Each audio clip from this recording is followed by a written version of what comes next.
Welcome to Crisis in Perception, where we examine the systems shaping our world, one book at a time. Today, we're exploring how human behavior fundamentally changes as societies scale from these small, intimate groups to the massive modern states we live in now.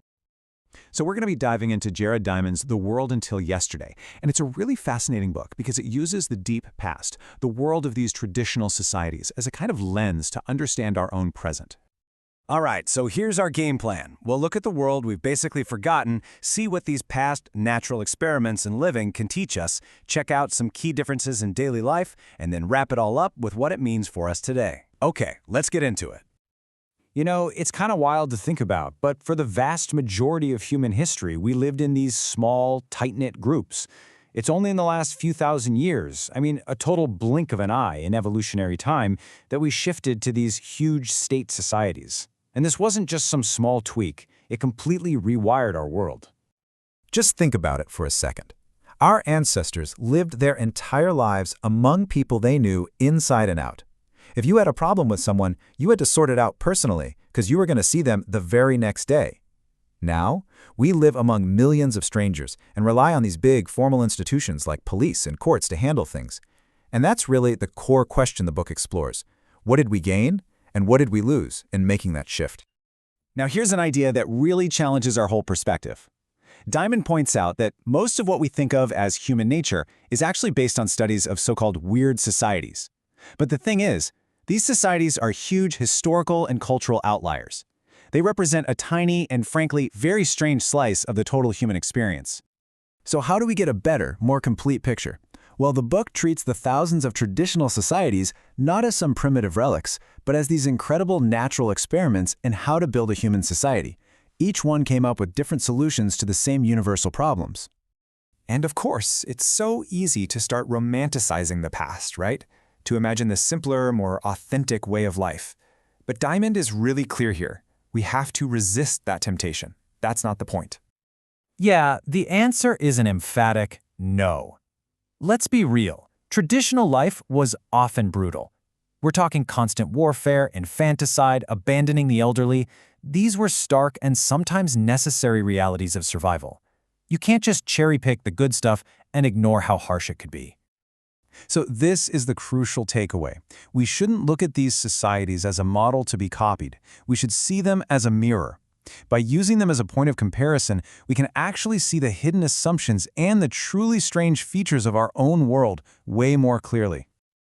Okay, let's see how this mirror thing actually works by looking at three key areas of life.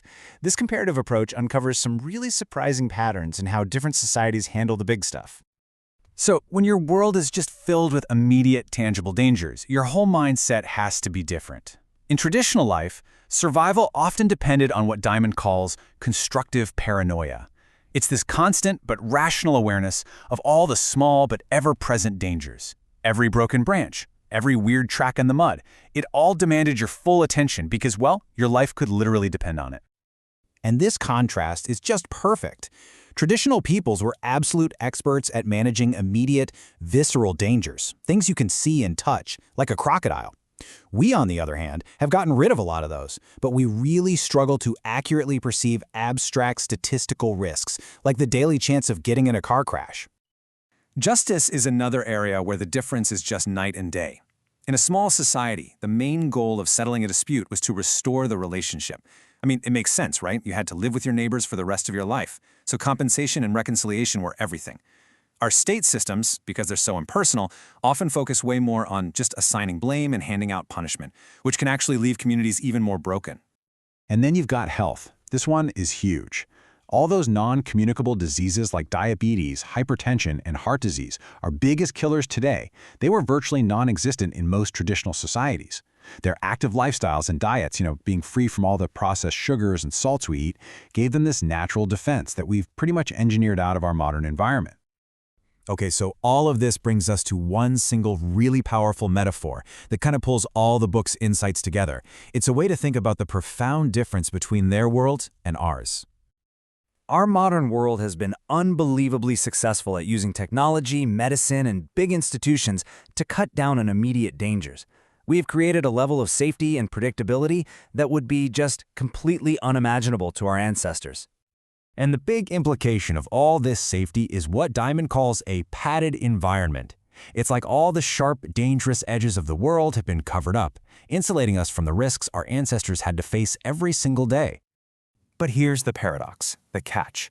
While all this padding protects us from external shocks, it might also be weakening our evolved instincts, our sense of risk, our ways of building social bonds, even our physical health. They can all get dulled. And this might just explain some of our most modern problems, like why we have so much chronic anxiety in a world that is statistically safer than ever before. We just aren't being challenged in the ways our bodies and minds evolved to be. So if this padded environment is creating these new, invisible problems, what's the ultimate lesson from looking at the world until yesterday? Well, it's not about adopting some new diet or practice. It's all about perception. The real value of using that mirror isn't to get a simple list of solutions. It's to get a new lens, a new pair of glasses that helps us see the invisible systems that are all around us. It helps us notice the everyday assumptions we rarely, if ever, even think to question, from the way we eat, to how we argue, to why we might feel so lonely even when we're surrounded by people. And at the end of the day, the book leaves us with this really provocative question to take with us. By understanding the world it was, we can start to see the hidden architecture of our own world a lot more clearly and ask ourselves, what are the unwritten rules and the unseen trade-offs that are shaping my life right here, right now? For the full long-form deep dive into this book and its ideas, follow the link in the description. If you enjoy this kind of systems-level analysis, please like, subscribe, and comment with books or topics you'd like us to explore next.